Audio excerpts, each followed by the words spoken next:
Hi, it's Lori from Coast to Coast Craft Girls coming to you from the West Coast. Today I wanted to share a blending brush holder that I made out of cardstock and chipboard, and I'm going to show you how it's made. It holds 27 of the, these are the Altenew mini blending brushes, and then these are just some cheap imitations I got off Amazon until I can afford to pay for all of my new Altenew brushes. And then I've got some Lisa Horton tall blending brushes back there in the back that I also like for detail blending. I made this one on my Cricut, and I'm going to show you how to do that with a Cricut cutting machine. If you don't have a Cricut, let me show you kind of in detail. You could probably do it by cutting all these little circles with either nesting dies or a circle punch, but it would be pretty tedious. But if you have a Cricut, it's pretty easy to make. It's pretty sturdy. I mean, you can pick it up and it holds all the brushes, and let me show you how it's made. Okay, so we start by making our bottom. So this is the bottom. It's 8 by 3. You can make it any size you want, but mine is 8 by 3, and that will hold 27 blending brushes. So you need the bottom, and then you need basically to duplicate that bottom, and these are just rectangles under the shape tool. It's this one. And you need to duplicate that same size bottom, and that will be the top of it. And I'm going to make multiple layers of those, but I'm going to put the holes in first. Then for the sides and the back, you need squares, and I'm going to cut 2 squares for each side of a thick material like a chipboard, and then glue them together, and that'll give it nice sturdiness. These are 2.75 by 2.75, so 2 3/4 inches square. You don't have to cut these on your Cricut. You can just cut them with a guillotine or a paper trimmer or whatever. But since I've got the whole project on my Cricut, I'm going to go ahead and put it there. Then we've got, this is the back. These are the 2.75, so 2 3/4 inches high, and then 7 3/4 inches across. And you basically want it a little bit shorter. You can see it's a little bit shorter than the bottom because it's going to sit on the back, and then the sides are going to kind of slide up along side of it. And so that back it's not going to go the full length. And again, I'm going to cut 2 of those in a chipboard, glue them together for some nice sturdiness. So this is all the sides and the back. So I'm going to go ahead and get those out of the way. I'm just going to hide them just so that my canvas is nice and clean.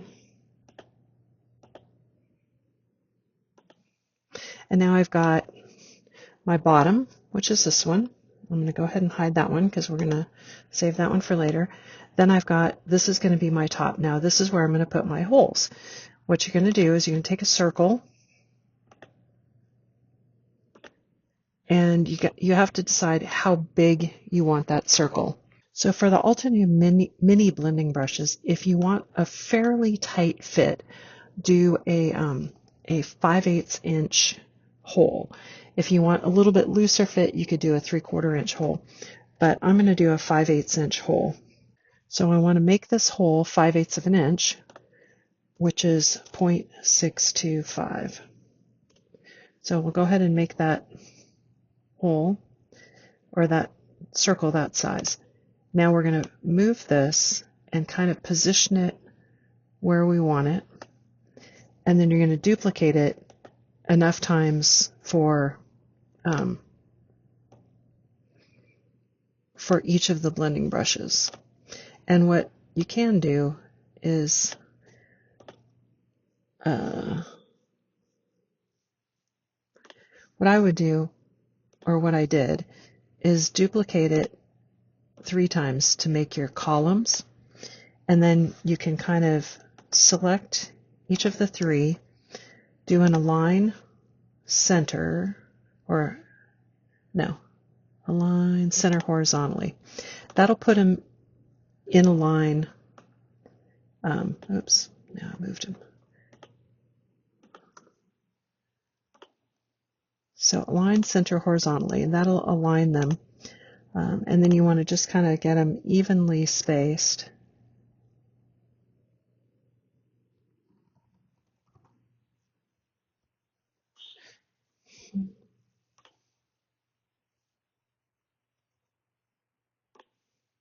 Okay, and then you can select all three of them,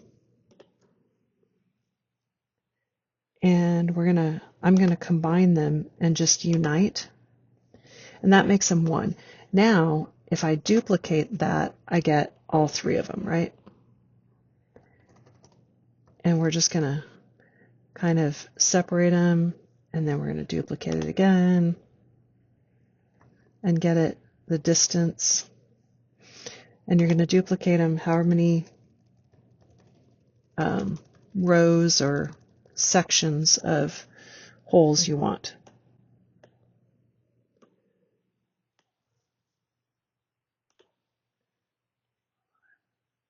6, 7, 8, and 9.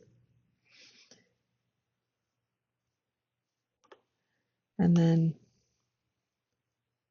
kind of get them evenly spaced. And you can use the grid lines to get them evenly spaced. Honestly, I just kind of eyeballed it.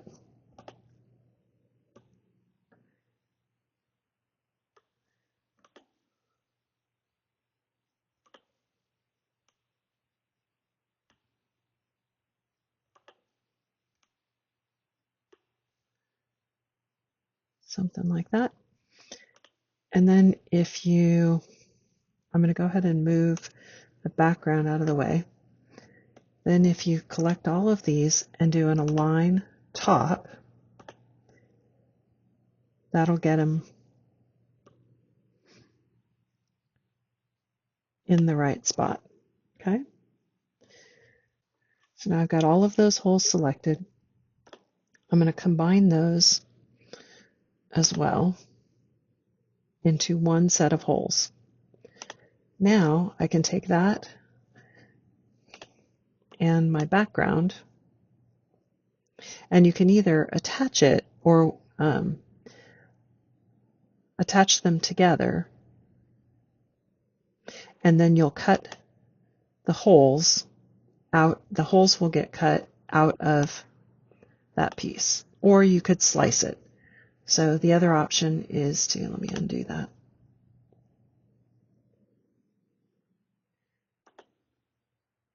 Oops.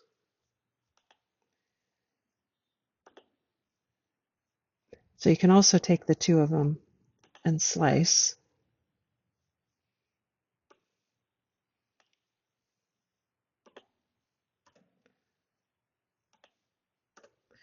And now you've got your layer. And then duplicate that layer. I duplicated it about 6 times, and I've already got one done. So let me unhide everything. So let me unhide. Those are my sides. And those are my back. That's my back. So I got 4 sides, 2 back. There's my bottom.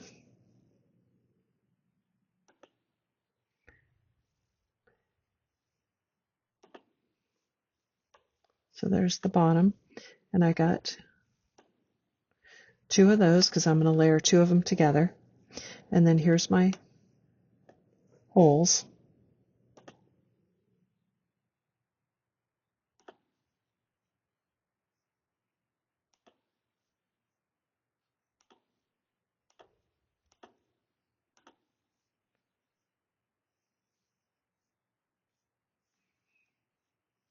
Oh, I got an extra back. I don't need that one. But I've got 1, 2, 3, 4, 5, 6 of the ones with holes because I layered 6 of them together to glued them all together, and that gave me the strength of rigidity because I didn't cut it out of chipboard. I cut it just out of a heavyweight cardstock. Now we're going to go ahead and send this off to our Cricut and cut them, and then I will show you how to put it together. Okay, so I've got everything cut out, and the first thing I should say, I think I said on the project that you need to cut 6 of these. I cut 9.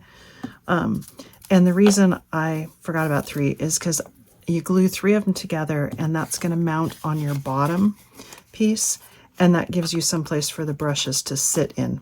Okay. And so you take the other 6 and you're going to glue them together to create this nice thick piece. Now, I'm gonna tell you, make sure that you dry fit them first to make sure you get them in the right way, because as you know, I just kind of eyeballed it. So see, if you don't, I didn't get them exactly straight, and so they're not 100% lined up. So make sure you get them in exactly the right order. And I'm going to go ahead and glue those together. And I've already got 3 of them glued together and 3 of them glued together there. And so then I'm going to put these 3 onto there. And again, let me make sure I've got them lined up. I'm just going to take my tacky glue and one at a time. And you want to get glue around each of the holes.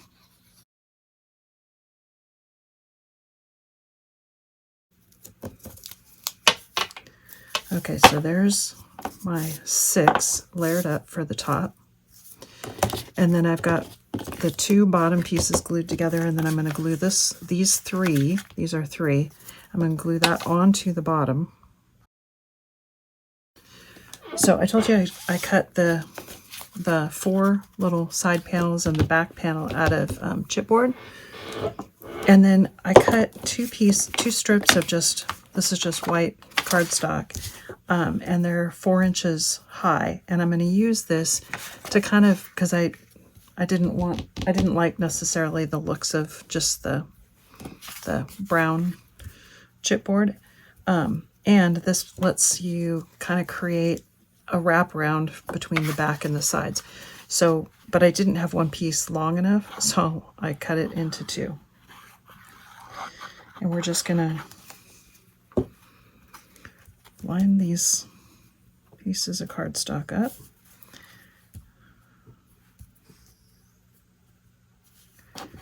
We're gonna put this down. It doesn't have to be right in the middle, but essentially in the middle with about an equal amount on each side. And you want to try and get it straight. Just about like that. And then I'm going to put each of my side pieces on right in alignment, just kind of with enough room like that, about an 1/8 of an inch, and that'll give it room to fold. This is how I do like album covers. If you've ever done an album cover this way. Cut these extras off.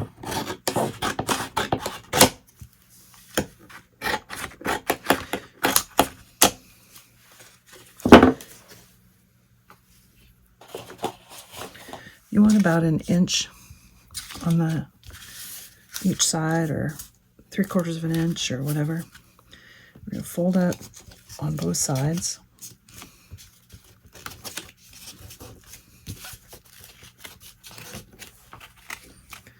And on the ends. And then I'm going to trim these corners.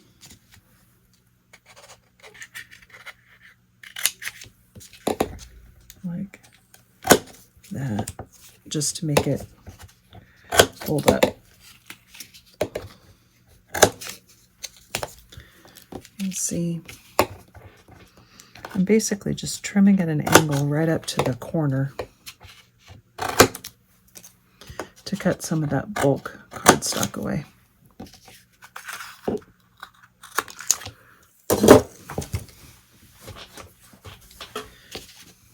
I'm going to fold this end in and glue it.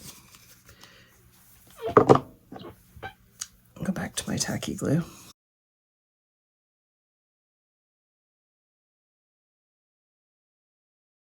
Now you can take this and bend right there at each of those corners. Okay, so that it looks like that. But see how it connects the back to the sides? It just makes it more sturdy. And then you're going to glue that onto the bottom piece, just like that. And I'm going to use my hot glue to do this. Okay, and then we'll put the top on. But before you do that, I want to make sure, again, that I've got it, that I know. See how it's lined up? If I had it this way, see, it wouldn't be lined up. So I want to make sure you get it lined up and you know it's going to go just like that on the top. But we're going to do this with some hot glue. Get it right to the back and to the sides. You just don't want to cover up any of your holes. But you want to get it far enough in that when you set your top on, it's going to have something to sit on. See, just like that. Then we're going to glue the top on the same way. And you can do this with tacky glue as well if you want. The hot glue is a little messier, I think, but it does give you a nice instant good grab.